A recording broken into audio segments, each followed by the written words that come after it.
Hey everyone, I'm just here to try to give a quick introduction to the modernist manifestos you are going to read for this part of the week.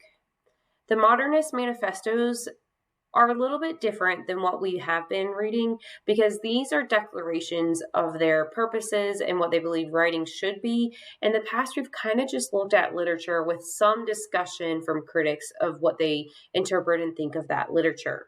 You'll see the last two manifestos you read visibly are very different than everything we've looked at so far. So it's just an adjustment for us.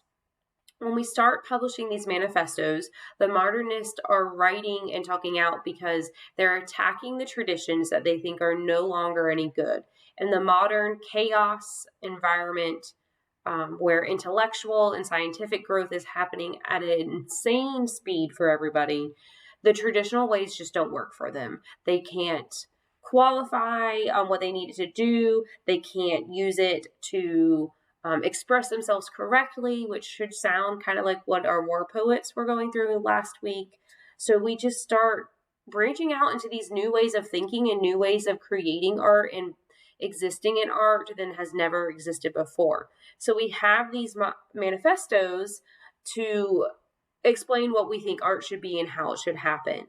Avant-garde creators, so people who are pushing for radical newness in art, use these to try to force society into new possibilities and new conventions. And when we look at modern art and we look at postmodern art, it is very shocking and different compared to the rest. And it's not everyone's cup of tea. And that's okay because they just wanted to be different and new and express themselves in ways that had not been done before.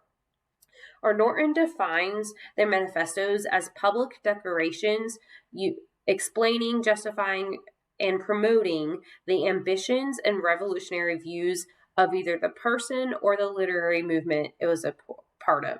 So they wanted to share and widen their sphere of understanding with everybody. This could be published by an individual. It could be published by a group. The last one you'll look at is actually published posthumously, where they didn't plan on sharing it with anybody.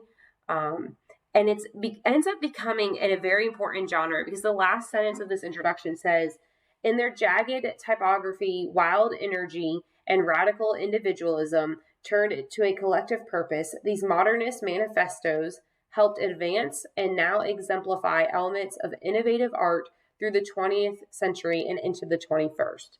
This started as a way of sharing their thoughts and turned into a genre of its own and a creation of its own, which is kind of neat. They are trying to break off with the Romantics and the Victorians, the most recent siblings of literature and genre movements, because I feel like it's just too self-indulgent and not proper for the chaos of modern life.